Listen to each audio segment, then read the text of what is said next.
The first time Oliver Blackwell ordered Lillian Cruz to accompany him anywhere she thought it was a mistake, a cruel joke, or maybe some twisted test from a man who didn't know how to say please.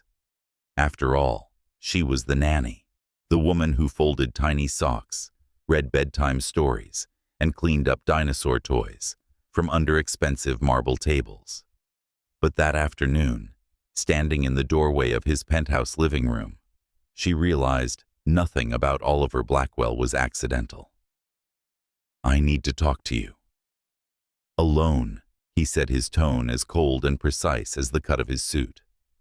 Lillian froze, still holding a giraffe-shaped puzzle piece in her hand. Little Leo looked up from the floor, eyes wide with curiosity. "Is something wrong with Leo?" she asked, instinctively protective. "No," Oliver replied. "It's about tonight. You're coming with me to the company gala." She blinked, trying to process the words. "I'm sorry, what?" He crossed his arms, the faintest trace of impatience flickering across his features. "The person who was supposed to accompany me canceled. I need someone. You're here. Problem solved." Lillian stared at him, almost laughing. "Mr. Blackwell, I'm the nanny.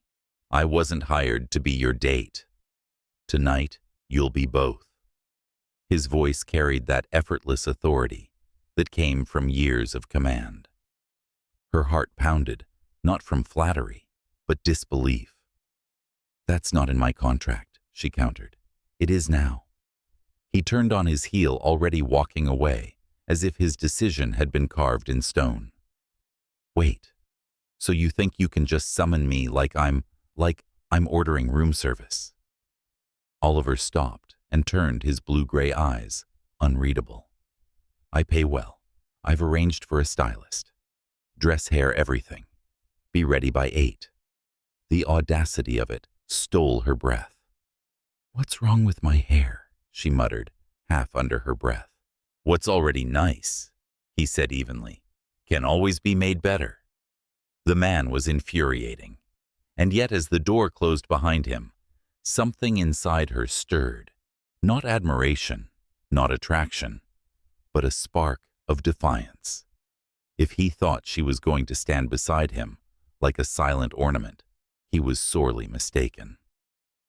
That evening, as the stylist, a bubbly woman named Grace, arrived with a rack of dresses, Lillian tried to convince herself this was nothing, just another ridiculous order from a rich man used to getting his way. But when she stepped into the red gown that fit her like it had been made for her, when she saw her reflection in the mirror, soft waves falling over her shoulders, eyes, bright lips, painted with confidence she hadn't seen in years, she froze. She looked like someone she used to know. The woman she'd been before life had cornered her into survival. By the time the clock struck 8, she descended the marble staircase like a secret the world wasn't supposed to see. Oliver was adjusting his tie near the grand piano when he looked up, and for a brief, fragile moment, his mask slipped. His gaze lingered longer than it should have, the air between them suddenly electric. "You look acceptable," he finally said, clearing his throat. Lillian tilted her head, a faint smile curving her lips. "Not too bad for someone who's supposed to clean up after your son, huh?" He ignored her jab and offered his arm. "Shall we?" "I'm going for me," she said lightly, slipping her hand into the crook of his arm. "Not for your headlines. Fine, as long as you smile in the photos." When the limousine door closed behind them, Lillian caught her reflection in the tinted glass. For the first time in years, she didn't see a woman trying to make ends meet. She saw someone about to rewrite her own story.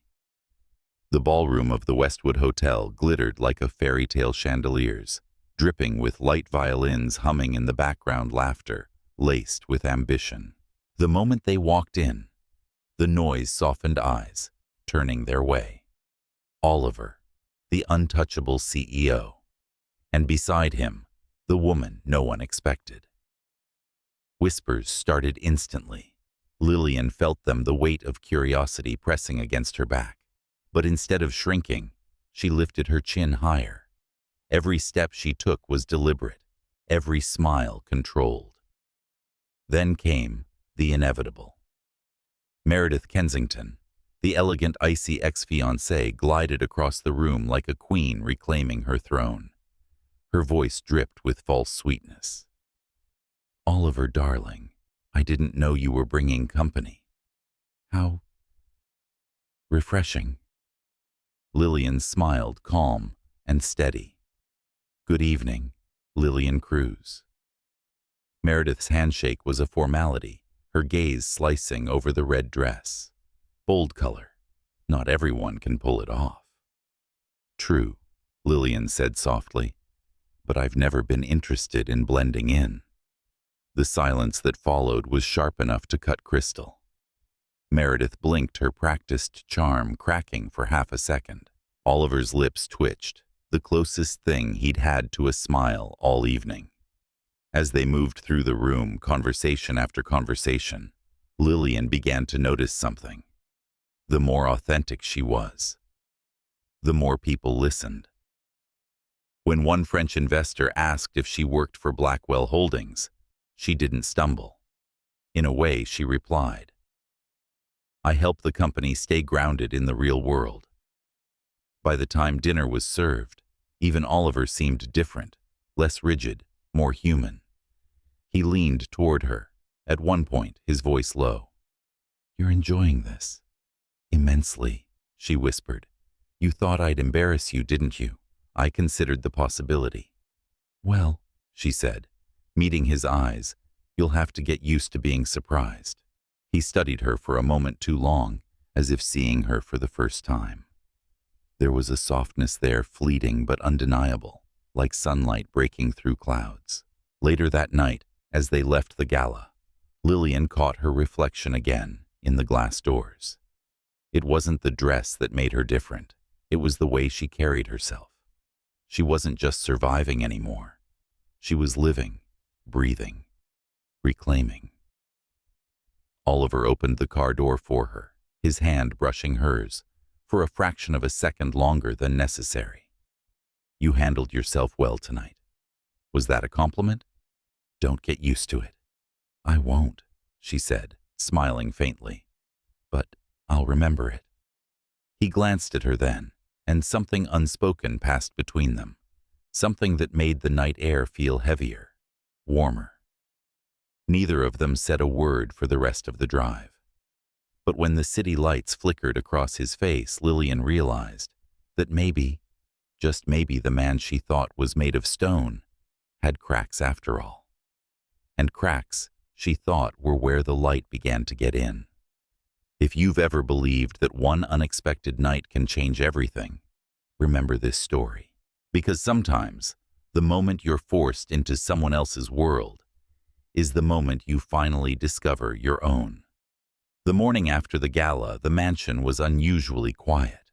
Sunlight spilled through the tall windows, painting golden streaks across the marble floors. But even the air seemed hesitant to move, like it was holding its breath after what had happened the night before. Lillian walked into the kitchen, still barefoot, wearing Leo's cartoon-covered apron over her t-shirt. She poured herself coffee, pretending nothing had changed. But she could feel it, the weight of something unspoken lingering between her and Oliver Blackwell. Leo was at the table, busy coloring a dinosaur. He looked up and grinned. "You looked like a princess last night." She smiled, ruffling his messy hair. "A very tired princess, maybe." Before she could say more, the sound of polished shoes against marble echoed from the hallway. Oliver entered, every inch the composed CEO again, dark suit expression. Unreadable, back to his armor of control. For a second, their eyes met. The memory of his hand on hers, as he'd helped her into the car, flickered between them. He broke it first. "Good morning," he said, pouring his own coffee without looking up. "Morning," she replied evenly. "Your event was successful, I assume?" "It was," he said, his tone neutral. You made quite an impression. She raised an eyebrow. That sounds dangerously close to a compliment. He didn't answer, just sipped his coffee, but she caught the faintest curve at the corner of his lips. Later that day, while she helped Leo build a cardboard spaceship in the garden, she overheard two house staff whispering by the kitchen door. Words floated in the air, her Blackwell gala, the red dress. Who is she? Followed by soft laughter. Lillian kept her head down, pretending not to hear, but her hands trembled slightly as she folded the cardboard wings. She wasn't used to being the subject of curiosity. For years, she'd built her life on being invisible, quiet, efficient, forgettable. Yet last night had shattered that safety, and now there was no hiding again. When Oliver came home that evening, Leo ran to him, arms open wide.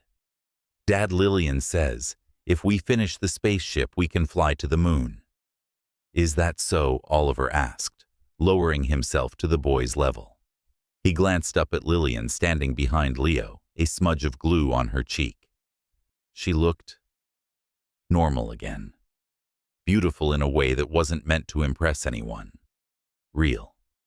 It's his project, she said quickly, as if explaining herself. I see. His voice softened just a little. Then I expect a full report when you land. That made Leo giggle. Lillian smiled, but as Oliver walked away, she felt his gaze linger, a heartbeat too long. The next few days passed in a rhythm that felt both familiar and strangely charged. They spoke more almost against their will, over breakfast, while waiting for Leo's school car. In the evenings after the boy had gone to bed, when silence made the house too large. It was during one of those evenings that everything shifted again. Lillian had gone into Oliver's study to leave Leo's progress report on the desk, but he was still there, jacket-off sleeves rolled up, eyes fixed on the screen. The glow from his laptop carved sharp lines across his face, making him look less like a CEO and more like a man who hadn't slept in days. You're working late, she said softly. I usually do, he replied without looking up. Do you ever stop? He paused, finally meeting her gaze. Not really. When you stop, things fall apart. She hesitated, then stepped closer. Or maybe they fall into place. He stared at her for a moment, as if trying to understand whether she was challenging him or trying to save him from himself. You really think that I know that, she said quietly. Some things need to break before they can become something better. For a long time, he said nothing. The clock ticked faintly in the background. Then unexpectedly, he leaned back in his chair and asked, What were you doing before this? Before all of this? Her answer came slowly, each word careful. I was studying psychology. I wanted to help people. But then my mother got sick. Bills piled up, so dreams had to wait.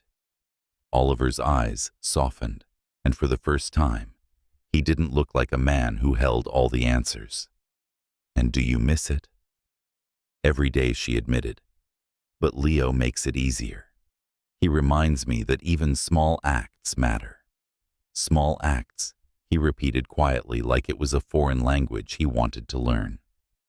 After that night, Oliver started to change, not dramatically, not in ways the world would notice, but in small, almost invisible gestures. He came home earlier.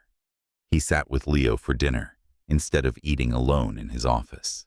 And sometimes he lingered in the kitchen just to listen to Lillian talk about nothing in particular. It wasn't romance yet, but it was something tender and fragile that neither dared to name. One afternoon, a knock came at the door. A courier handed Lillian a sleek black envelope embossed with the Blackwell Holdings seal. She opened it, frowning. Inside was a formal note, neatly typed, bearing only a few lines. Miss Cruz, your presence is requested at the upcoming board reception. Formal attire required. O.B. She laughed under her breath. He's at it again, she murmured. That evening she found him in the study reviewing files. You could have just asked me, she said, holding up the envelope. I did, he replied without looking up. You sent me a letter. We live in the same house. I find it keeps things professional. She leaned against the doorframe, arms crossed. Is that what this is? Professional. He looked up then, something flickering in his eyes. Something that wasn't professionalism. You represented the company well last time. The investors will expect to see you again. So I'm your lucky charm now. If that's what it takes to close a deal, he said dryly. She sighed, shaking her head. You really don't know how to ask nicely, do you? Apparently I hire people who teach me how. For the briefest moment, they both smiled. When the night of the reception came, Lillian wore a simple navy gown, not red this time, but deep and quiet, like the ocean after a storm. She didn't expect to stand out, but when she walked in beside Oliver, conversations faltered once again. She carried herself differently now, not with defiance, but with grace. She no longer needed to prove anything. During a toast, one of the investors approached her. Miss Cruz, he said warmly, I was impressed with your insights on the Horizon proposal. Have you ever considered joining our development team? Lillian blinked, surprised. I'm not sure I'm qualified. You'd be surprised what qualifies a person, the man replied. Sometimes it's not degrees or titles. It's perspective. Across the room, Oliver was watching, and though his expression remained composed, his chest tightened. Pride, admiration, and something else tangled together until he couldn't tell them apart. Later that night, as they returned home, the car ride was silent, but full of meaning. The city lights blurred outside the windows. Lillian looked out, her reflection faint in the glass. I think tonight went well, she said softly. It did. Oliver answered, but he wasn't talking about the meeting. When they reached the mansion, Leo was already asleep. Lillian turned to leave for her room, but Oliver stopped her with just a word. Lillian. She turned. He looked at her as if trying to memorize something he couldn't quite hold. You belong in places like that, he said quietly. Not because of me, because of you. Her breath caught. For once, she didn't have a clever answer. She just nodded and walked away, her footsteps echoing softly through the hall. And for the first time in years, Oliver stayed awake, not because of work, but because of a woman who had somehow stepped into his carefully controlled life and rewritten the rules without ever meaning to. The rain began just as Lillian was tucking Leo into bed, soft and steady, against the wide glass windows of the mansion. The boy's eyelids fluttered, his small hand gripping hers, as if he could anchor her there forever. She stayed until his breathing steadied, then slipped out quietly, her thoughts heavier than the storm outside. Lately, everything had felt off balance. She wasn't sure when the line between her work and her heart had blurred, but it had, and every moment around Oliver Blackwell made it worse. Downstairs, the lights in his study were still on. Through the half-open door, she saw him bent over his desk, sleeves rolled up, phone pressed to his ear. His voice was low, commanding the sound of someone used to being obeyed. But then something shifted. He looked up and saw her standing there. For a second, he forgot whatever deal he was negotiating. The silence stretched between them, filled only by the sound of rain. I didn't mean to interrupt, she said softly, stepping back. He gestured for her to stay. You didn't. The call's done anyway. Another late night. Every night's a late night. He leaned back in his chair, exhaustion evident beneath the sharp edges of his composure. What about you? Shouldn't you be asleep by now? I could ask you the same thing. He smiled faintly, that rare fleeting curve that never reached his eyes. Touché. Lillian hesitated at the threshold, torn between leaving and staying. Finally, she walked in, drawn by something she didn't dare name. I was going over Leo's new schedule. He's doing better, you know. More confident. He even volunteered to read in class today. Oliver's eyes softened. That's good. You should have seen his face, she said, smiling despite herself. He's proud of himself. I'm proud of him too, he replied quietly. Then after a pause, and of you. She froze. Compliments from Oliver were rare, precious things like cracks in the armor he wore around his heart. You don't have to say that. I'm not saying it because I have to. His tone was steady, but there was something raw underneath. You've changed him. You've changed this house, even me. Lillian tried to laugh it off, but it came out unsteady. I doubt that. Don't.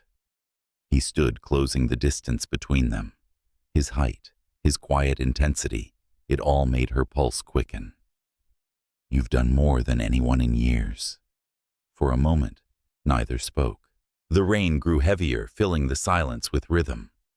She could feel his gaze, warm and unsettling. Oliver, she said, her voice barely above a whisper. This isn't what I signed up for. I know, he murmured.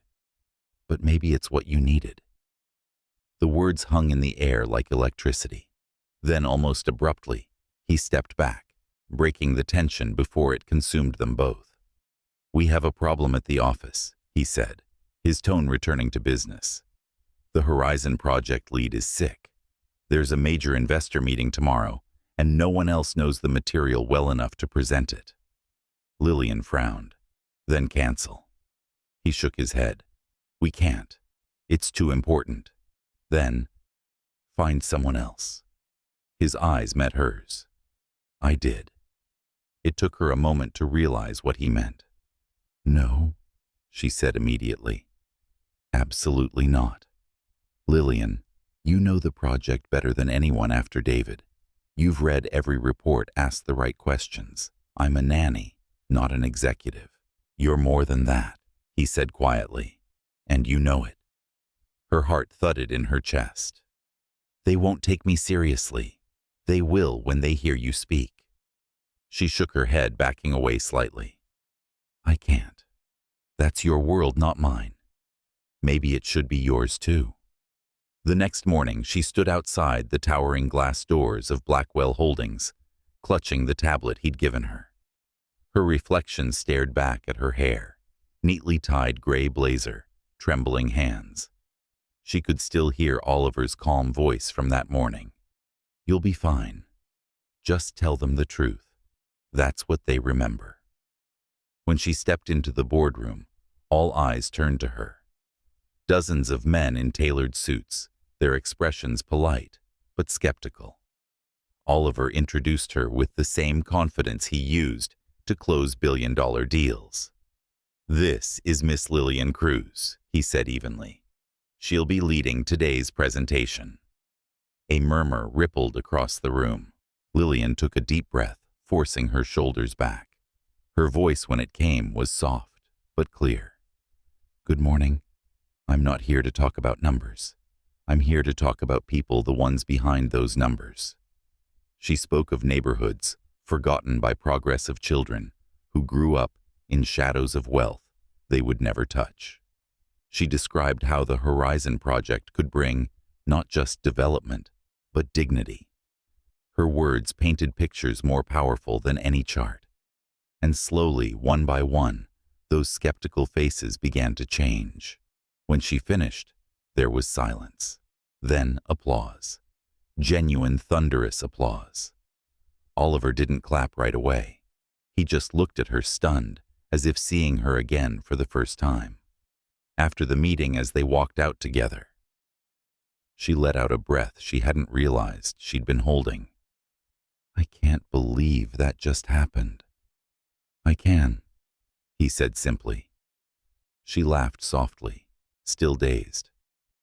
You really trust me too much. Not enough, he corrected. That night, back at the mansion, Lillian found Leo asleep on the couch, surrounded by drawings of rockets and stars. Oliver stood nearby, hands in his pockets, watching his son with quiet tenderness. When he noticed her, he smiled faintly. You did well today, he said. So did you. Letting someone else take over isn't easy for you. He chuckled softly. You've noticed. It's hard not to. He looked at her for a long moment, then said, You know, I think I've been wrong about a lot of things. About what makes someone strong. About what success really is. Lillian tilted her head, curious. And what have you decided? That maybe strength isn't control. Maybe it's trust. Her heart caught. There was something different in his voice, softer, unguarded.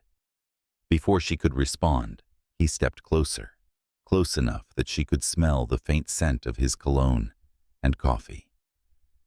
You don't have to prove yourself to anyone, Lillian, he said quietly. Not to them, not to me. She wanted to speak, to tell him how much those words meant, but her throat was tight. The moment hung there, fragile and trembling, until Leo stirred, rolling over with a sleepy sigh. They both turned, smiling unconsciously. I should get him to bed, she said. Of course. His voice was calm, but his eyes followed her as she bent to lift the boy. When she disappeared down the hall, he let out a long breath he hadn't realized he'd been holding. Later that night, when she finally returned downstairs, he was still there. You don't sleep much, do you? She asked softly. Not lately. Why? He looked at her, and the answer came without hesitation. Because every time I close my eyes, I see you standing in that boardroom, proving me wrong about everything I thought I knew. The rain had stopped by then, but the storm between them had only just begun. The days that followed the presentation blurred into a quiet rhythm neither of them dared to name. Something had changed after that day in the boardroom. Something invisible, yet undeniable. Oliver still buried himself in numbers and reports. But now, every time he looked up from his desk, he found traces of Lillian in his world, her handwriting on a forgotten note, her laughter echoing faintly from the garden, her scent lingering in the hallway after she passed. It unsettled him, this new awareness, this quiet presence that refused to be categorized like a column on a balance sheet. Lillian, for her part, tried to keep her heart in check. She told herself that what had happened was simply professional, an opportunity, a test, nothing more. But the lie grew thinner with every evening they spent in each other's orbit, with every glance that lasted a second too long. Leo's world had never been brighter, his father's walls never thinner. And she, caught between duty and something far more dangerous, found herself tiptoeing along the edge of a line she'd sworn not to cross. One evening she found Oliver in the kitchen, sleeves rolled up, standing helplessly in front of a frying pan that hissed with smoke. "Don't tell me you're cooking," she said, half amused, half alarmed. "I'm attempting to," he replied, waving the spatula like a white flag. "Leo wanted pancakes for dinner. I thought I could manage." She laughed, stepping in to take over. "You thought wrong." He moved aside, watching her with an expression she couldn't read. The sound of her soft humming, the effortless grace in her hands, it felt domestic in a way he hadn't experienced in years. Too natural, too dangerous. "You do this often?" he asked quietly. "What rescues CEOs from their own kitchens?" That he said with a faint smile, and make chaos look like home. She paused, startled by the gentleness in his voice. "I just do what needs to be done. Maybe that's what I've been missing," he murmured, more to himself than to her. When the pancakes were done, they sat at the counter with Leo, who chattered about school dinosaurs and a class project that involved glitter and glue. Oliver listened, his gaze often drifting toward Lillian, as if her laughter had become the background music to his evenings. When Leo ran off to fetch his drawings, Oliver's voice dropped. "You've changed him," he said softly. "He smiles more, talks more. He's lighter." "That's all him," Lillian replied. "He just needed someone to listen." "And you?" His question came unexpectedly. "What do you need?" She looked up, caught off guard by the sincerity in his eyes. "I'm not sure I remember," she admitted. He didn't press. But later that night, after she'd gone to her room and the house had fallen silent, Oliver found himself standing outside her door, his hand hovering just short of knocking. He didn't. Instead, he turned away and went to his study, where the glow of the city outside felt colder than usual. A week later, a storm hit the city. Thunder rolled across the sky, rain hammering against glass. The mansion's power flickered, then went out entirely. Lillian was in the living room with Leo lighting candles when Oliver came down the stairs with a flashlight. "Everything all right?" he asked. "We're fine," she said, though her voice trembled slightly at the sound of the thunder. "Leo hates the dark." "I don't," the boy protested, clinging to her arm anyway. Oliver crouched beside him, voice low and steady. "You know, when I was your age, I used to count during storms. Every time lightning flashed, I'd count how long it took for the thunder. The longer the gap, the farther away it was. Want to try it?" Leo nodded, fascinated. And so, the three of them sat together on the rug, counting between flashes. The candlelight danced across their faces, the storm outside forgotten for a moment. Lillian watched Oliver, how patient he was with his son, how his laughter came easily when Leo lost count. It was the first time she saw him without the weight of his world on his shoulders. When Leo finally drifted to sleep against her side, she whispered, "You're good with him." "He deserves better than I've been," Oliver replied quietly. "He deserves what he already has," she said. "A father who's trying." He turned to look at her. The light flickered, catching the reflection of something raw in his eyes. "I didn't think anyone could walk into this house and make it feel alive again." Her heart beat too fast. "It's not me. It's him. It's both of you." The silence that followed was soft and fragile. The storm had quieted, but something else hummed in the air, something they both felt, but neither dared to touch. The next morning, sunlight poured through the windows again, as if the night had never happened. Lillian was making breakfast when Oliver walked in, tie undone, phone in hand. "Cancel the investor meeting," he said abruptly into the receiver, then ended the call. Lillian frowned. That sounded serious. It was. "I canceled it." She blinked. "Why?" He hesitated, as though the answer itself felt foreign. "Because I promised Leo I'd be there when he presented his project at school. And because you once told me that some things are more important than meetings." She stared at him, warmth rising in her chest. "I didn't think you were listening." "I was," he said simply. "I still am." That afternoon, they went to Leo's school together. The small classroom buzzed with noise and crayons and glitter.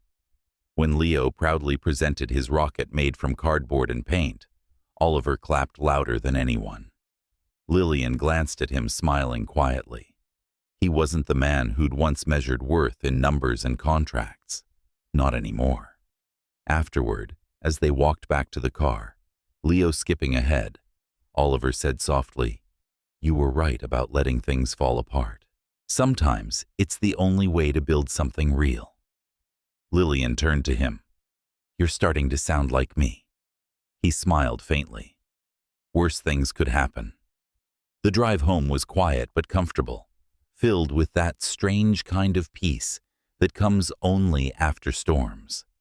When they arrived, Leo ran off to show his drawings to the housekeeper, leaving the two of them alone in the entryway. Oliver reached for her suitcase. She'd been planning to move into the smaller apartment next to the property part of a new arrangement she'd insisted on to create distance. But he stopped. "You don't have to go," he said. Her breath caught. "Oliver, stay. At least until we figure out what this is." Her pulse raced, but she shook her head gently. "You don't know what you're asking." "Yes, I do," he said, his voice low, steady. "I'm asking you to stop pretending this isn't happening." The silence stretched, and in it was everything they hadn't said. The late-night glances, the laughter in the kitchen, the shared storms and small salvations. She wanted to say yes, to surrender to the pull she felt every time he looked at her, but something in her still fought to breathe on her own. "I can't," she whispered finally. "Not yet." He nodded once, his jaw tightening. "Then I'll wait." She turned away, heart aching, knowing that the distance between them was both protection and punishment.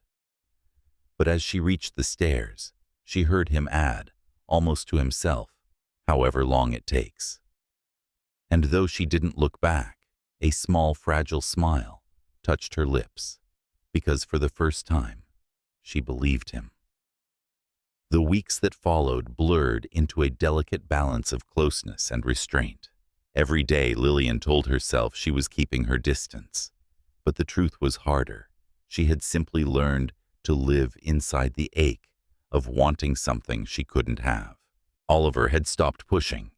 Instead, he began doing the quiet, unexpected things that made it impossible not to feel him. Everywhere, the fresh flowers that appeared in the kitchen, every Monday morning, the way he listened when she spoke about Leo's small triumphs, the way he seemed to breathe a little easier whenever she was near. It was a strange tenderness, gentle, unspoken, threaded through the ordinary moments of their days. There were still boundaries, yes, but they had become softer, less about rules and more about fear. Fear of what would happen if they were finally broken. One late afternoon, Lillian was in the garden, trimming the ivy that had crept up the old brick wall. The sunlight fell in slanted gold through the leaves. She didn't hear Oliver approach until his shadow crossed hers. "I didn't know you liked gardening," he said, hands in his pockets, his tone casual, but his eyes attentive. "I don't," she replied, straightening, "but this ivy's been trying to swallow the house whole. Someone has to stop it." He smiled faintly. "You've been doing that since the day you arrived, doing what, keeping everything from falling apart." She turned away before he could see the way that landed in her chest. "That's not true," she said softly. "I just fix small things. The rest isn't up to me." Oliver was quiet for a long moment. "Sometimes the small things are what save us." The wind moved through the trees, carrying the scent of rain. She brushed the dirt from her hands. "You say that like you know. I'm starting to." That evening, the forecasted storm arrived sooner than expected. The city lights dimmed behind the curtain of rain, and thunder rumbled faintly in the distance. Lillian found herself in the library, drawn by the warm glow of the fire. She loved that room, the scent of old paper and polished wood, the quiet refuge it offered from the noise of the world. She stood by the window watching the rain streak down the glass when Oliver appeared in the doorway. "You're hiding," he said gently. Maybe, she admitted. It's easier to listen to the rain than to think. He crossed the room, his footsteps soft on the rug. "What are you thinking about?" She hesitated. "About leaving." The word hit the air like a stone dropped into still water. He stopped. "Leaving the foundation in Boston," she said, her voice steady, though her hands weren't. "They called again. They want me to take the position." He looked at her for a long time, his expression unreadable. "And do you want to? I don't know." "You do," he said quietly. "You always know. You just don't want to say it." She exhaled, frustrated, not at him, but at herself. I want to do something that matters, Oliver. I want to use what I've learned to help people the way I always wanted to. But it feels like leaving too much behind. The rain tapped harder against the windows. The fire cracked softly. He stepped closer. You don't owe me anything, Lillian. Her throat tightened. Don't say that. It's true. It's cruel, she whispered. His eyes softened. Maybe. But it's also the only way I know how to love something, enough to let it go. For a moment, neither of them moved. The space between them hummed with everything they'd never said. Then, Leo's footsteps pattered down the hall, breaking the spell. Lillian, he called, bursting into the room with a blanket trailing behind him. The thunder's too loud. She knelt, opening her arms. Come here, sweetheart. Oliver watched as she wrapped the boy in her arms, whispering softly until his small shoulders relaxed. There was a kind of grace in her calm, the same quiet strength that had once unnerved him, but now anchored him in ways he couldn't explain. When Leo finally fell asleep on the couch, Lillian tucked the blanket around him. He's getting so big, she murmured. Oliver's gaze lingered on the two of them, his son safe and smiling in dreams, and the woman who had somehow given both their lives back a pulse. He's lucky, he said. So am I, she replied softly, but she didn't look at him when she said it. The next morning, she found a note waiting on the kitchen counter. Just 2 lines written in Oliver's elegant handwriting. Meet me at the office, 11 a.m. Oh. Curiosity and something else carried her there. When she arrived, the receptionist led her to the main conference room. The walls were lined with renderings and photographs, parks, schools, community centers, all stamped with the Blackwell Holdings insignia. Oliver stood by the window, hands in his pockets. I wanted you to see this first, he said. She stepped closer, eyes scanning the images. These are social projects. He nodded, inspired by Horizon. Your ideas. The board approved an entire division, one that focuses on rebuilding communities, supporting education, housing, health. It's yours if you want it. She turned to him, stunned. Mine. You'd lead it. Build your own team. Full authority. Her lips parted, but no words came. The weight of the moment pressed against her chest. You did this. We did this, he corrected. You showed me that success doesn't mean power. It means purpose. I just gave it a name. Lillian looked back at the images. Bright colors, real people, the kind of future she'd once dreamed of before life forced her to give up dreaming. Her voice trembled. I don't know what to say. Say yes, he said simply. When she met his gaze, the air between them shifted again, warm and charged. You think this will make me stay? He shook his head. No, I think it'll give you a reason to. She smiled faintly, though her eyes shimmered. You really are impossible. So I've been told. The room fell quiet again. Outside, the rain had stopped. The world beyond the glass glowed with the pale light of renewal. Lillian turned toward it, feeling something inside her settle for the first time in a long while. That evening, back at the mansion, Leo ran to meet her at the door. Daddy said you're building something new, he shouted, eyes wide with pride. Can I help? She laughed, scooping him up. Of course you can. You'll be my first assistant. Oliver appeared behind them, his expression unreadable, but his eyes softer than she'd ever seen them. We'll need all the help we can get. For a moment, the three of them stood there, an unfinished picture framed by light. Lillian looked at Oliver, realizing how far they'd come from that first cold night, when he'd ordered her to attend a gala she didn't belong to. Now she wasn't standing beside him because he'd asked. She was there because she chose to be. Later, when Leo was asleep, they met again in the quiet of the hallway. She hesitated, her voice low.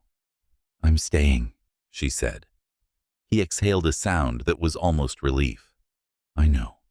And this, whatever we're doing, still scares me." "It scares me too," he admitted. "But I'm done running from things that matter."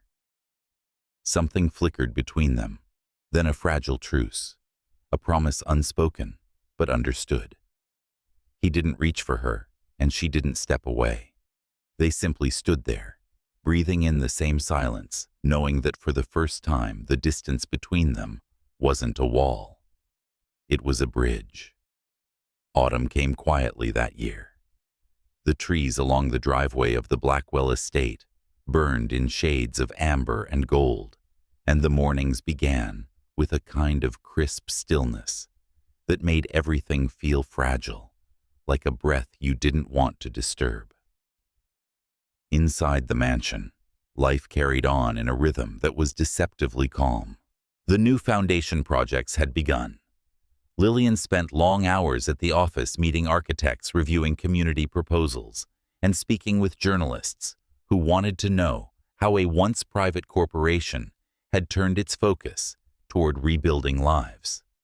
Oliver, meanwhile, watched from a distance, proud but also uncertain.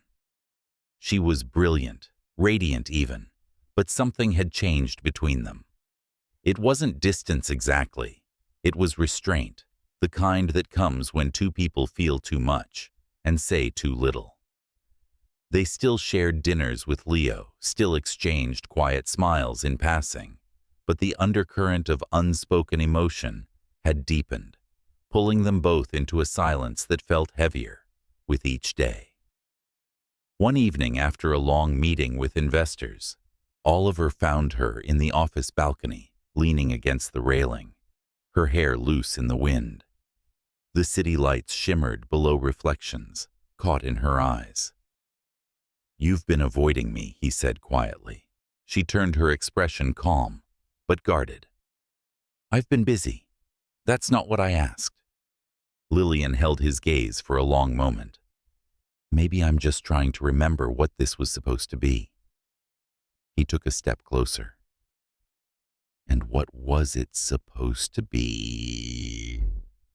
"A job," she said softly. "A chance, a purpose. Not—" She stopped herself, looking away. "Not whatever this is becoming." Oliver's jaw tightened, his control slipping just slightly. "And what do you think it's becoming?" "Something dangerous," she whispered. "Something that could ruin everything." For a moment he didn't respond. Then, in a voice barely audible, he said, "Maybe some things are worth the risk." She closed her eyes. Don't what?" "Don't make it harder than it already is." The air between them felt charged, like a storm about to break. Then her phone rang, cutting through the tension. She glanced at the screen, relief flickering across her face. "It's the foundation team. I need to take this." He nodded, stepping back, though his eyes followed her as she walked away. The click of her heels faded into the distance, leaving him standing there, under the soft hum of the city below. The next morning brought chaos. News outlets flooded with headlines: Blackwell Foundation under fire, allegations of misused funds. Someone had leaked false documents showing irregularities in the foundation's accounts. Lillian arrived at the office to find reporters crowding the entrance cameras, flashing voices demanding answers. Her pulse quickened, her mind racing. Inside, the boardroom was filled with tension. "This is sabotage," she said firmly, dropping the printed reports on the table. "The figures are fabricated. Someone inside the company wants this to fail." Oliver's face was unreadable. "We'll fix it." One of the board members, an older man named Hensley, sneered. "It's convenient that these errors began after your involvement, Miss Cruz." Lillian's stomach turned. You're implying I'm not implying? Hensley interrupted coldly. I'm observing. You've risen quickly here. Some might say too quickly. Before she could respond, Oliver's voice cut through the room sharp as glass. That's enough. The man bristled. I'm only saying what others are already thinking. Oliver rose his authority, filling the space. Then let me make something clear. Miss Cruz built this division with integrity. If there's a problem, it's not her doing. It's mine. The room went silent. Even Lillian froze. She looked at him startled, but he didn't meet her eyes. After the meeting, she found him alone in his office, staring out at the rain streaking down the glass. You shouldn't have done that, she said. He didn't turn. Someone had to. You just took the blame for something you didn't do. I can handle it. That's not the point, Oliver. Her voice trembled. You can't keep saving people like this. Not me. Finally, he turned to her, his eyes dark tired. Then tell me how to stop. She opened her mouth, but no words came. There was too much between them. Guilt, gratitude, longing, fear. She wanted to tell him everything, how much she cared, how terrified she was of what it meant. But before she could, his phone buzzed. A notification flashed across the screen, an email leak, this time from an anonymous source, showing images of her and Oliver at private events dinners, moments that now looked like scandal. Her heart sank. They're going to destroy everything we built. They won't. He said, his voice low but fierce. I'll protect you. But she shook her head. That's exactly the problem, Oliver. You can't. That night, when the mansion had gone quiet, Lillian sat in her room staring at the half-packed suitcase she'd shoved under the bed weeks ago. Her phone vibrated messages from journalists' friends, even her sister, all asking the same question. Is it true? She didn't answer any of them. Then there was a knock on her door. She didn't need to ask who it was. Come in, she said softly. Oliver stepped inside, his expression unreadable. His tie loosened his eyes, shadowed by exhaustion. They've retracted part of the story. The auditors confirmed the files were falsified. Relief washed over her, followed quickly by sadness. But the damage is done. He hesitated. We can rebuild it. She looked up, meeting his gaze. He stepped closer, his voice low. You know I'm not just talking about the foundation. Her throat tightened. You don't know what you're asking. Yes, I do. He stopped inches away from her, his voice a whisper now. You think I haven't tried to fight this? You think I haven't told myself 1,000 times to stay away? Then why didn't you? Because I can't. Something inside her broke at those words. All the walls she'd built, all the logic she'd rehearsed, they crumbled under the weight of the truth between them. Oliver, she said, her voice trembling, if we do this, if we fall into this, there's no going back. I don't want to go back, he said simply. He reached out, then his hand brushing her cheek, tentative at first, as if giving her time to pull away. But she didn't. The air between them dissolved, and in that quiet, inevitable moment, the world outside ceased to exist. The kiss, when it came, wasn't perfect. It was desperate, unsteady, filled with years of loneliness, and everything they'd both tried to deny. When they finally pulled apart, breathless, she pressed her forehead against his chest. What happens now? He exhaled, his hand still tangled in her hair. Now, he said softly, we face it, together. Outside, the rain had stopped, but the city still glistened under the remnants of the storm. And though neither of them said it aloud, they both knew this was the beginning of something neither power nor fear could undo. The first time she saw him after the scandal, it felt like walking through smoke, thick, blinding, and full of things left unsaid. The storm had passed on the outside. The headlines had faded. The boardroom whispers had gone quiet. But inside, the air still trembled with the echo of what had almost destroyed them. Lillian hadn't left, not yet. Every morning she told herself she would, and every night she found a reason not to. The foundation had survived. The truth had come out. Someone from the rival firm, an old associate of Hensley's, had orchestrated the leaks to discredit Blackwell Holdings. The man had been fired, the news corrected, reputations restored, but it didn't erase the ache of those days when everything hung by a thread. Oliver had been distant since then, not cold, but careful. He gave her space, perhaps too much of it.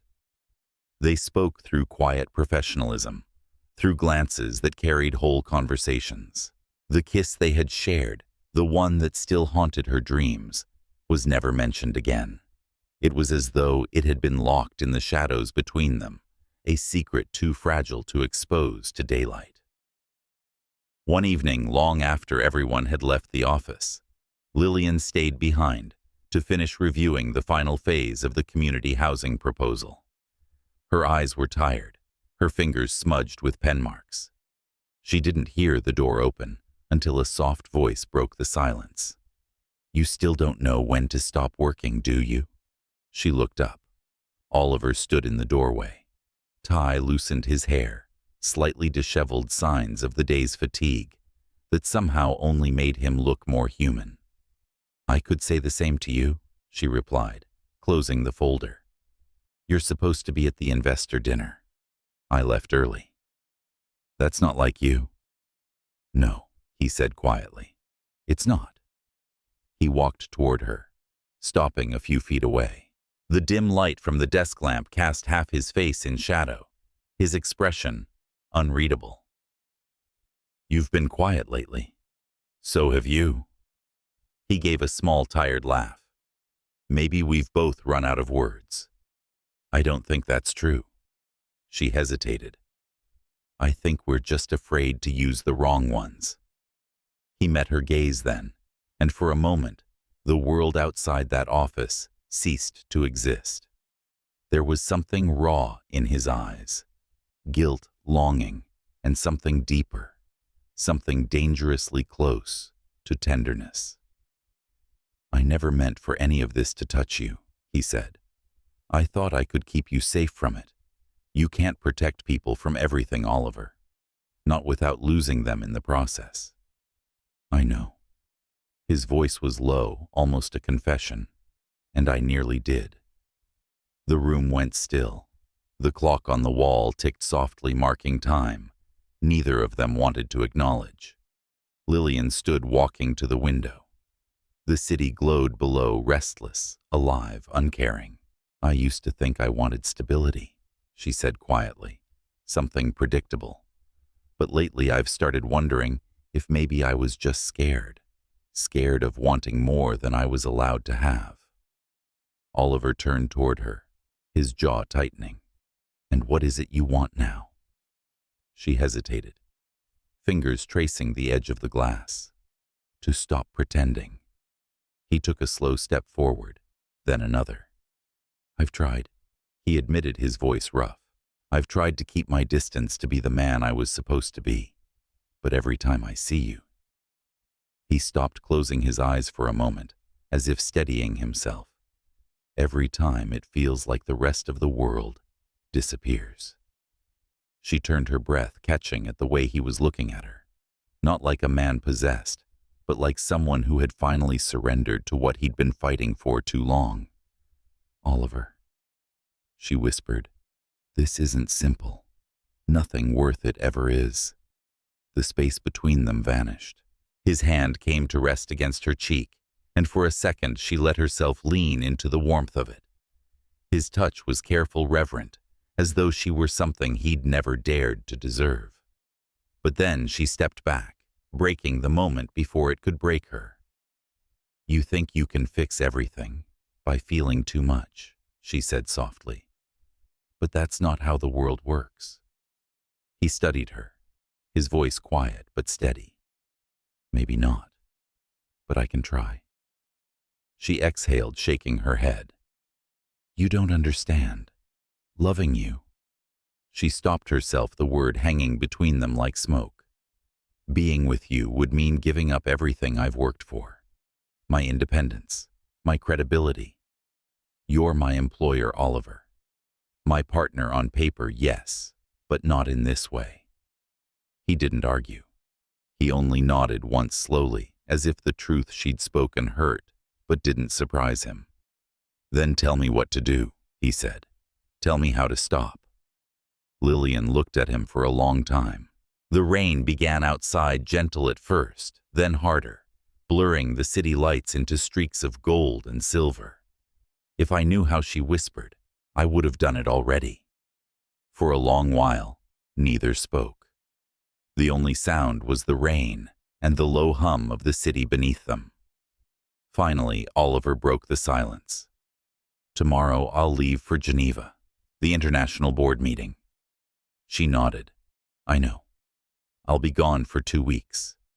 Good, she said, though her voice betrayed her. You need the distance. And you? She forced a small smile. I'll manage. He took a step closer, then stopped himself. When I come back. His words trailed off. Will you still be here? She met his gaze, her heart aching. I don't know. He nodded once, accepting the answer even as it tore something from him. Then he turned and left without another word. When the door closed behind him, Lillian sank into her chair, the silence swallowing her whole. She pressed her hands to her face, feeling the tremor in her chest. There was no anger, no regret, only that aching, impossible truth. They were both right, and neither of them knew how to live with it. 2 weeks later, the first snow fell. She stood at the edge of the foundation's construction site, watching children run through the half-built playground, their laughter bright against the gray sky. Her phone buzzed an international number. She didn't answer it. Instead, she slipped it into her coat pocket, closed her eyes, and let the cold wind sting her cheeks. Miles away, in a conference hall filled with polished marble and polite applause, Oliver checked his phone, saw the missed call icon glowing back at him, and smiled faintly. Not with disappointment, but with something quieter, more certain. Because for the first time in years, he realized that what connected them wasn't control or proximity. It was faith, the quiet, stubborn kind, that waited even when it hurt to do so. And somewhere between the falling snow and the fading light, both of them knew their story wasn't finished. It was only pausing, waiting for the moment when one of them would finally stop running. The first snow of December lingered longer than usual that year, covering the city in a muted calm that almost felt like forgiveness. For Lillian, the days had blurred into a quiet rhythm. Work, the foundation, Leo. Everything was steady, predictable, even peaceful. But beneath that calm lived an ache she couldn't name, one that came alive every time her phone lit up. And it wasn't him. Oliver had been gone for almost 3 weeks now. Geneva, Paris, London, his itinerary was splashed across the business news headlines, each article describing new partnerships and humanitarian projects under Blackwell Holdings' growing social initiative. He was everywhere, and yet nowhere near her. Every night after putting Leo to bed, she found herself at the window, staring at the faint glow of the city skyline, wondering if somewhere across the ocean he was looking at the same sky.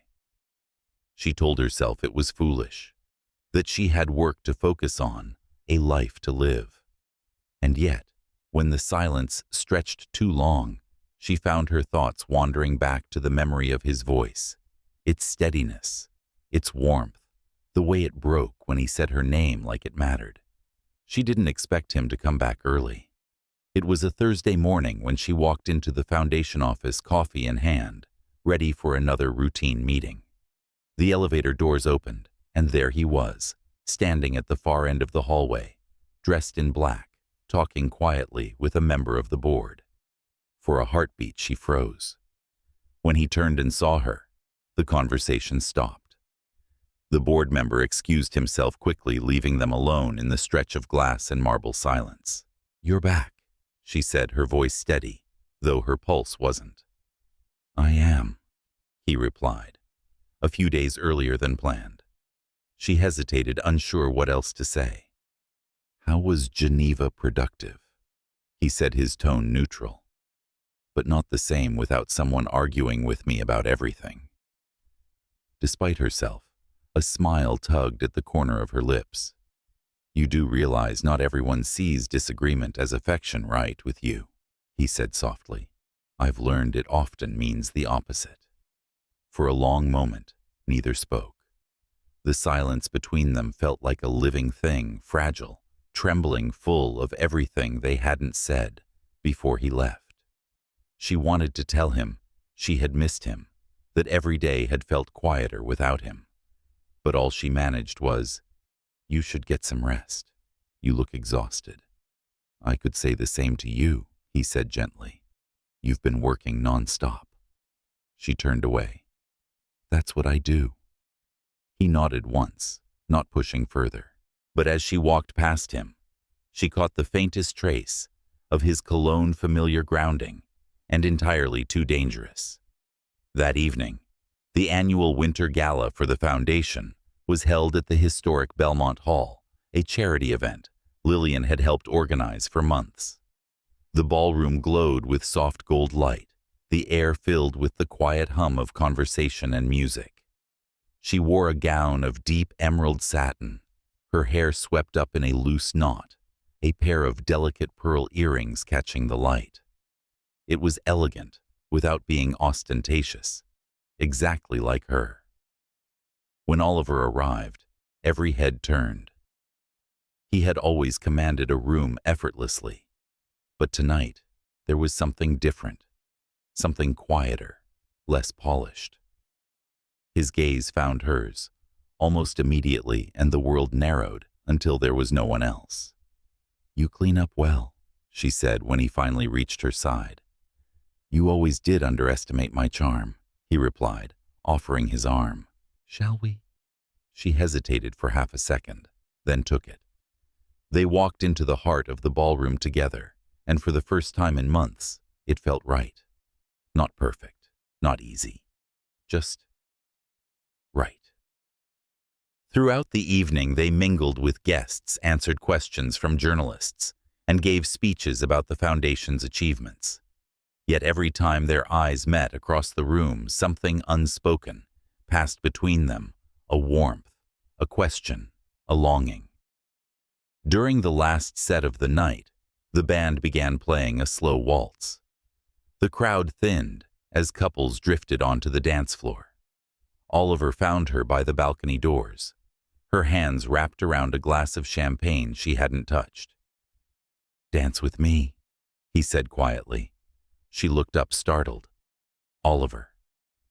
"It's just a dance," he said. "Nothing more." Her hesitation lasted only a breath. Then she placed her hand in his, and he led her to the floor. The music wrapped around them, soft, lilting, impossibly intimate. He moved with quiet confidence, his hand resting at her waist, guiding her gently through each step. "You've been practicing," she murmured. "I had to survive a few diplomatic dinners," he said with a faint smile. "Turns out international investors love ballroom dancing." She laughed softly, but it faded when she met his eyes. There was something different in them tonight, an openness, a fragility that unnerved her. "Lillian," he said, his voice low enough that only she could hear. "I've spent the last 3 weeks trying to convince myself that what I feel for you will fade with time." Her breath caught. "And did it?" "No," he said simply. "It got worse." She looked away, her voice trembling. Don't say that here. Not like this. Then tell me where, he said, his grip tightening slightly. Tell me when I can. She couldn't. The air felt too thin, the music too loud. Every word she didn't say pressed against her ribs. When the song ended, she stepped back. I should go check on the staff, she murmured, already moving away. He didn't stop her. He only watched her go, knowing that if he followed, he might never stop. Later, when the event was over and the last guests had left, Lillian lingered in the empty ballroom, gathering leftover programs and candles. The silence felt heavier than usual. She turned when she heard footsteps, Oliver still in his tuxedo, his jacket undone, his expression unreadable. You're still here, she said softly. So are you. She set down the papers.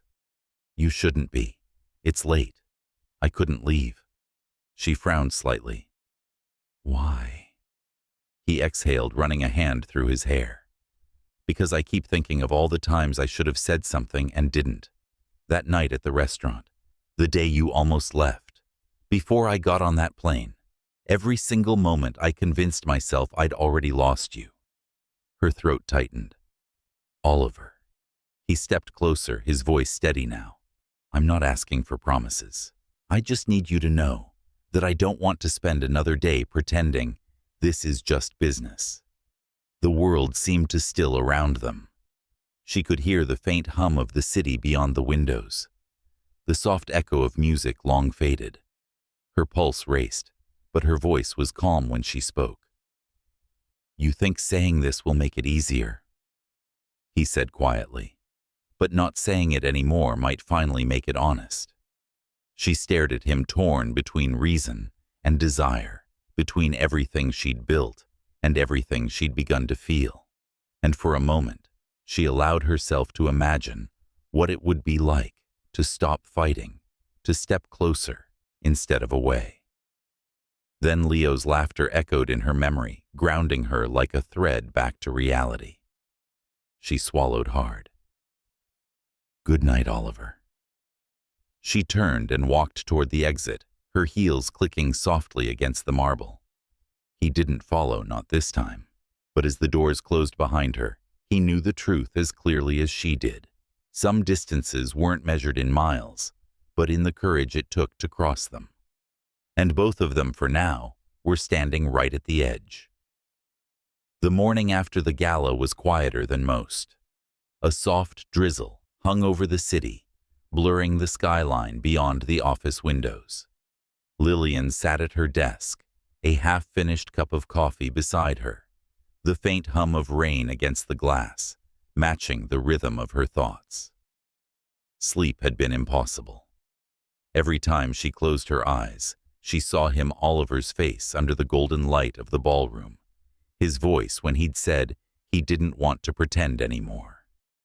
Those words had stayed with her, too heavy to carry, too meaningful to forget.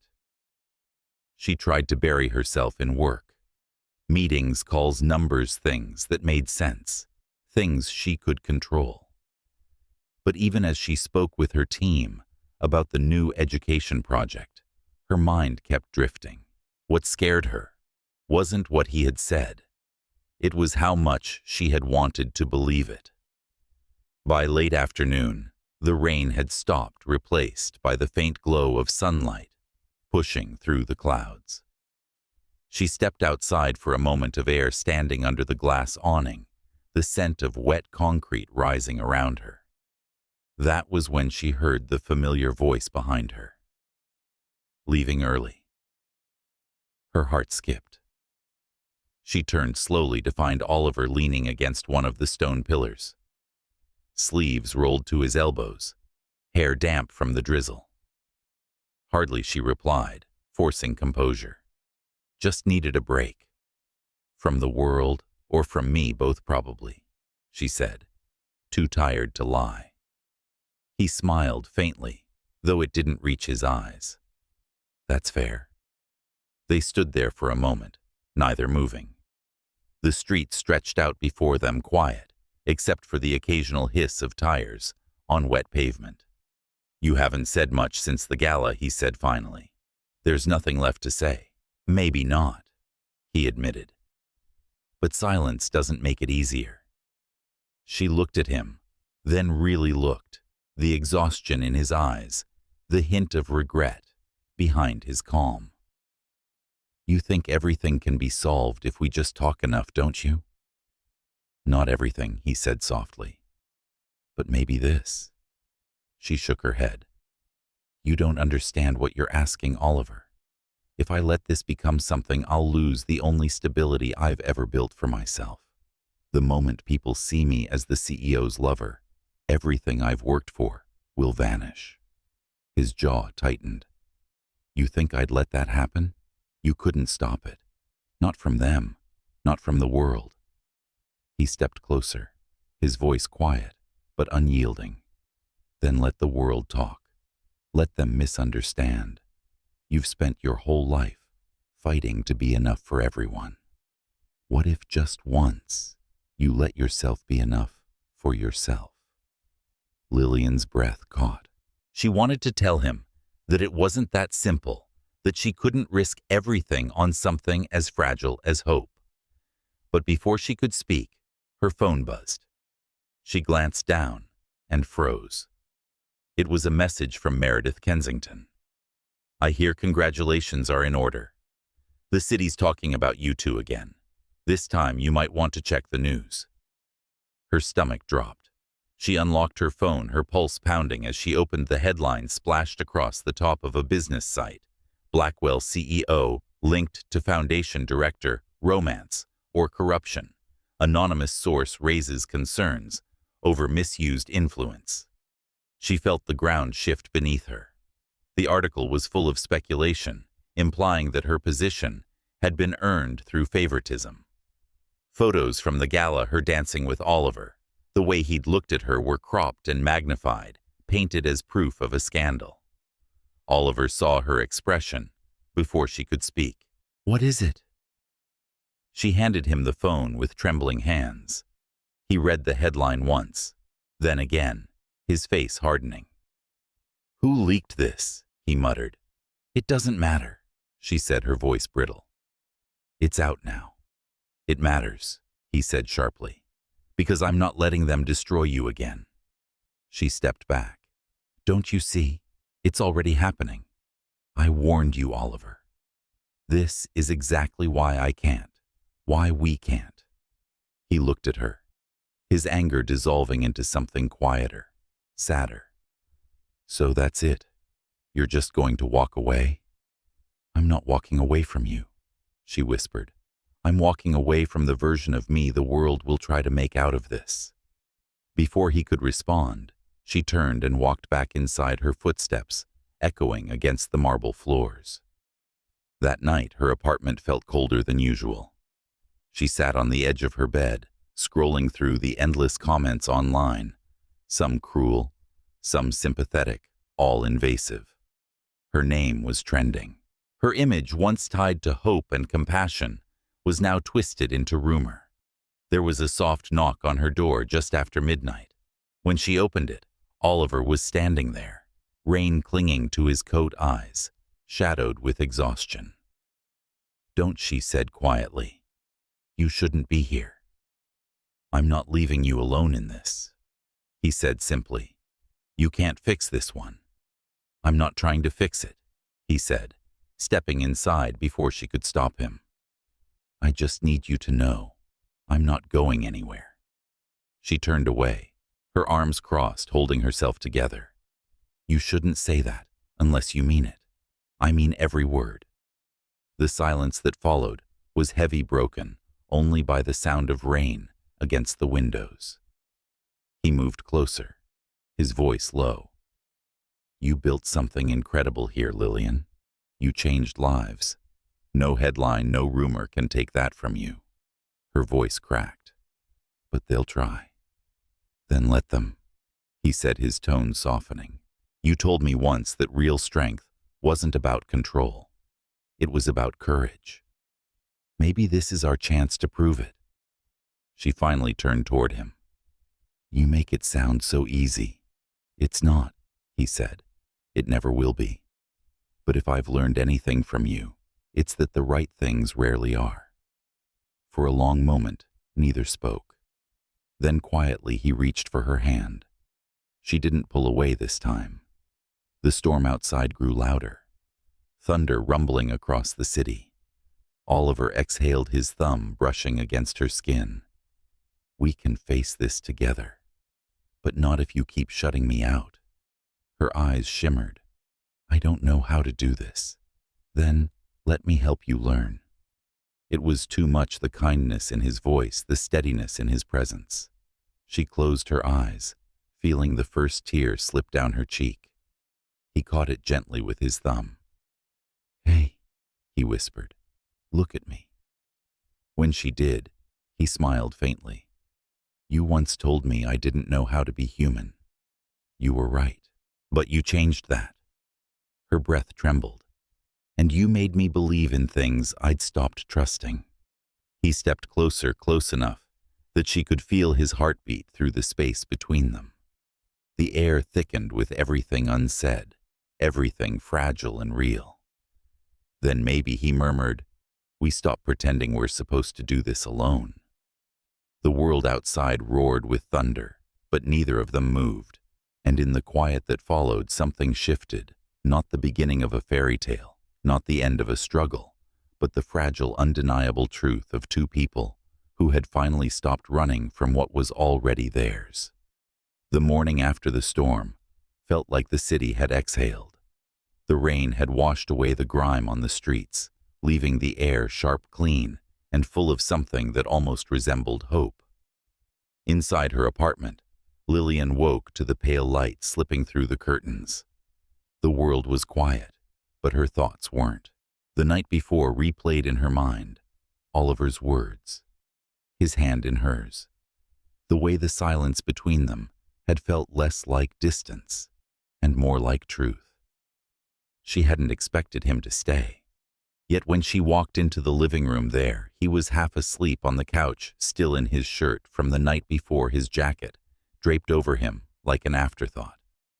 There was something strangely tender about seeing him like that, unguarded, at peace, a man who carried too much, but for once let the weight rest. She stood for a while watching him, unsure whether to wake him or let him dream. Then quietly, she set a cup of coffee on the table beside him. The faint clink of porcelain made his eyes open slowly. "Morning," he murmured, voice rough with sleep. "You should have gone home." "I did," he said, sitting up. "Yours just feels closer lately." She rolled her eyes, but her lips softened into a smile she didn't mean to show. "You're impossible." "Consistent," he corrected, sipping the coffee. "It's one of my more admirable flaws." For a moment, everything felt almost normal. No rumors, no fear, just two people trying to remember what it felt like to breathe. But normal, she knew, was fragile, and it didn't last. By noon, the news had taken a darker turn. Another article had appeared online this time, not just speculation, but accusation.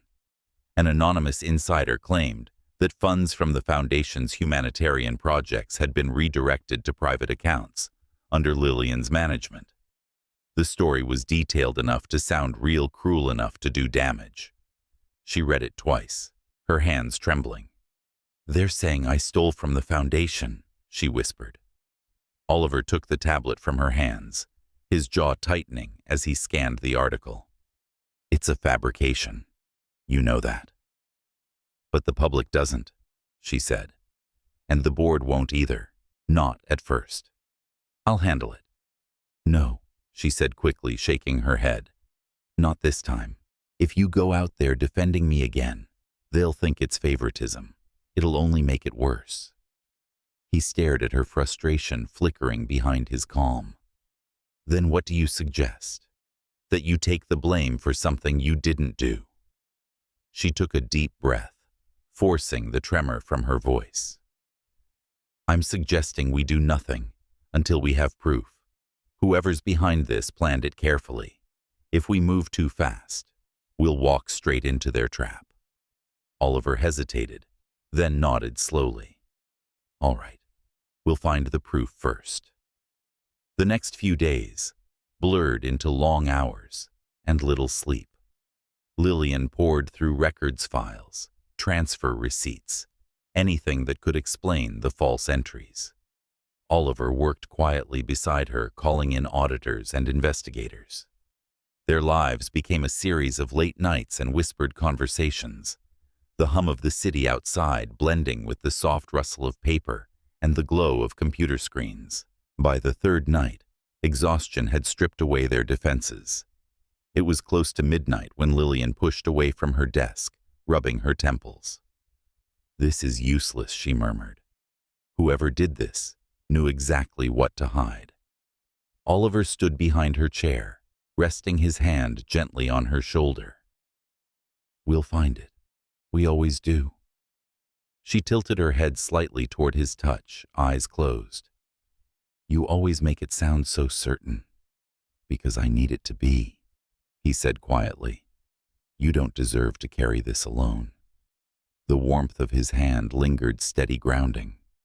She looked up at him, then their faces close enough that she could see the faint lines of fatigue around his eyes. You know, for a man who built his life on control, she whispered, you're surprisingly good at chaos. He smiled faintly. Only when it's yours. Their eyes met and something shifted, gentle but unmistakable. The air between them thickened, filled with words neither dared to say aloud. She rose slowly, standing in front of him, her heartbeat quickening. Oliver, she said, her voice barely a whisper. If we keep crossing this line, we won't be able to go back. Then let's stop pretending there's a line left, he replied. The words hung there, soft but irrevocable. And then he kissed her, careful at first, as though afraid she might disappear if he moved too quickly. But when she didn't pull away, the restraint dissolved. The kiss deepened, slow and sure, like an admission neither of them could take back. When they finally broke apart, she pressed her forehead against his chest, her breath uneven. You realize, this doesn't solve anything, she said. I know, he murmured, his hand in her hair, but it reminds me why I want to. They didn't talk after that. They didn't need to.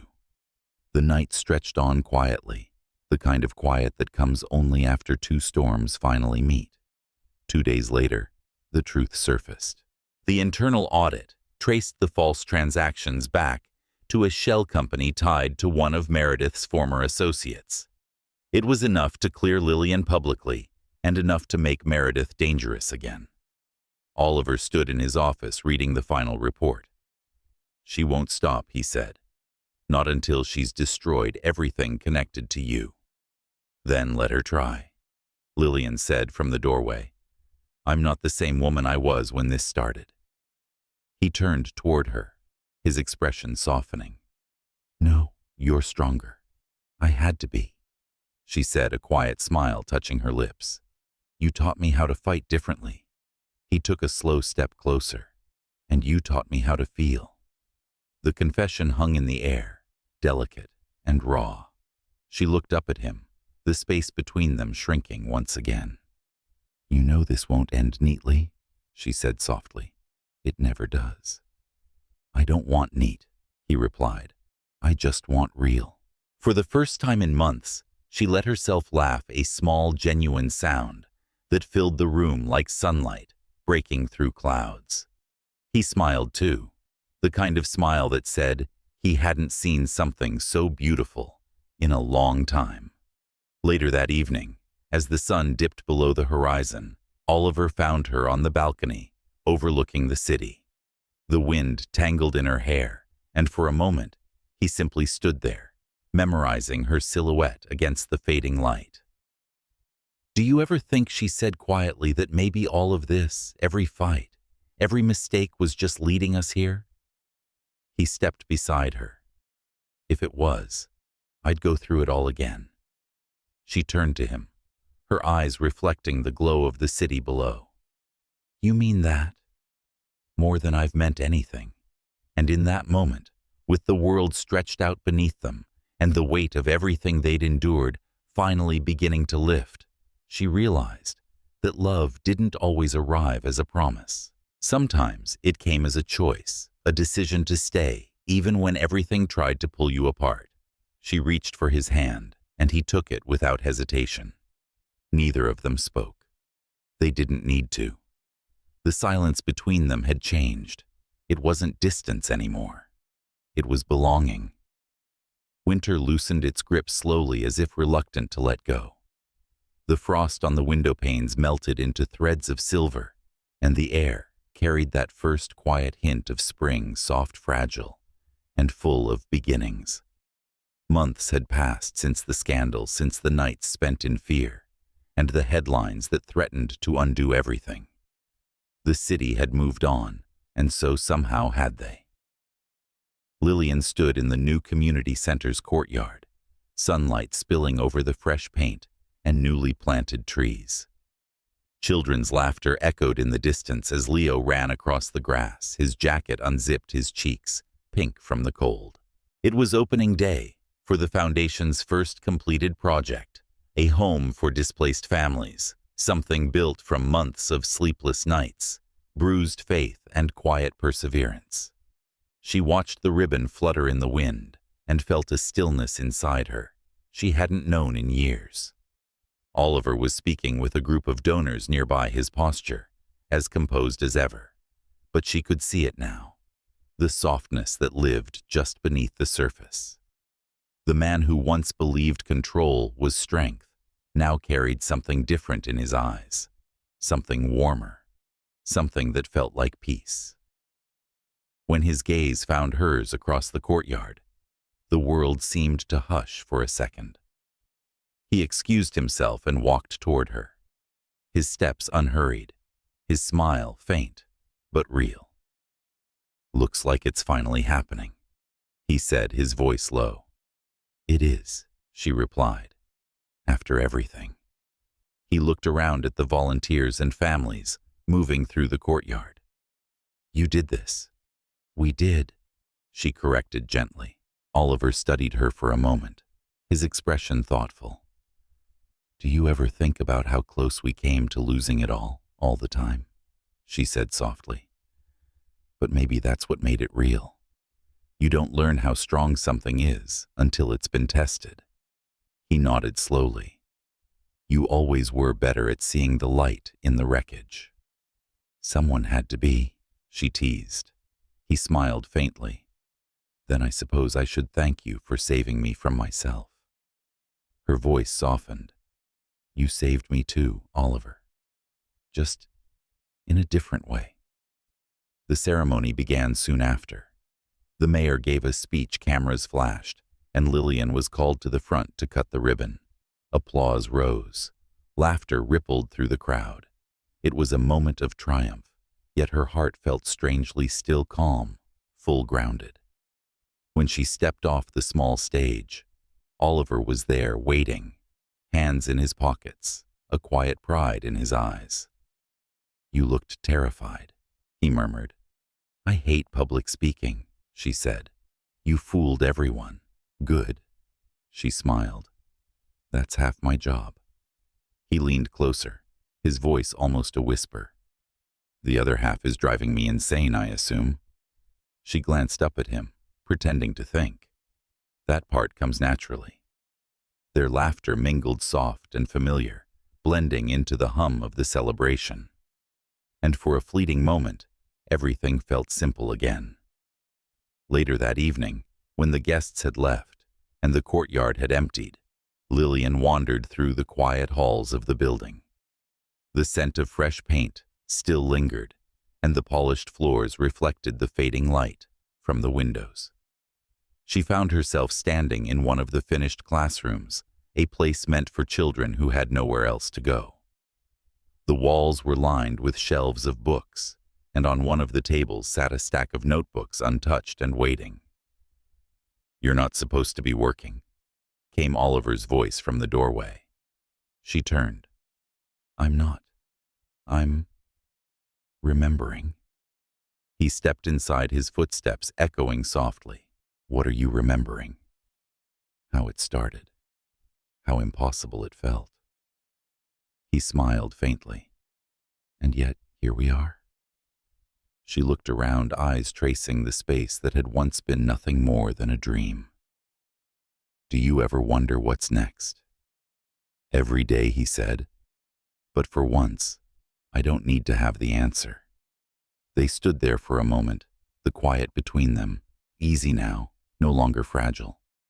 She turned toward him, the light catching in her hair, and for the first time she didn't try to hide the way she looked at him. I used to think love had to be perfect, she said softly, that it had to follow rules, make sense, fit neatly into a life I could control. And now I think it just has to be true. Oliver reached out his hand, brushing a stray strand of hair from her face. Then let's be true, he said quietly. Whatever that means, whatever it takes. She felt her pulse quicken, not from uncertainty this time, but from the peace that came with finally choosing. She took a slow step closer, her fingers brushing his coat. You really think we can make this work? He smiled, a quiet kind of smile that carried everything they'd been through. We already are. The world outside had grown dimmer, the soft pink of twilight bleeding into the sky. In the half-light of the classroom, he kissed her unhurried, steady, like a promise, kept too long.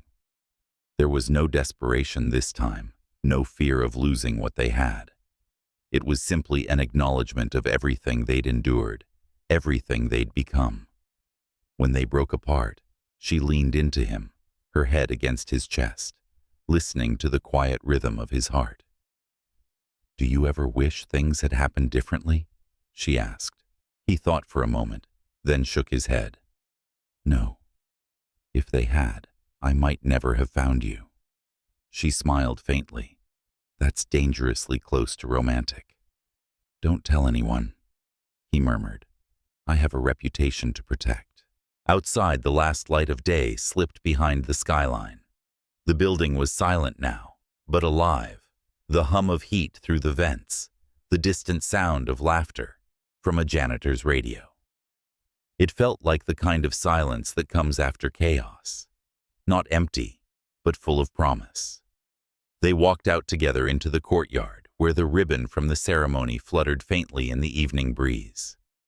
Leo was waiting near the gate, chasing the wind with a paper airplane, his laughter echoing through the open space. When he saw them, he ran forward, waving. Mom, Oliver. Look, it flies better now. Lillian crouched to catch the paper plane as it drifted toward her. It does, she said, smiling. Much better. Oliver watched them, his heart full in a way he couldn't quite name. He had spent years chasing success, control, redemption. But in that moment, watching Lillian's laughter mix with Leo's, he realized he'd finally found something that mattered more than all of it. Something unmeasured, something lasting. As they left the courtyard together, the city lights flickered on, one by one, bathing the streets in gold. Oliver took her hand, not as a question this time, but as a quiet certainty. She didn't pull away. And somewhere in that stillness, in the cool breath of spring, in the warmth of two hands, finding each other after everything, they finally understood that love at its truest was not about grand gestures or perfect timing. It was about endurance, about showing up even when the world had every reason to make you stop. Their story hadn't been written in ease or perfection, but in persistence, in forgiveness, in the way two hearts, worn and imperfect, had somehow found their rhythm again. And as they walked into the soft glow of the evening laughter, echoing faintly behind them, it felt for the first time not like an ending, but like coming home.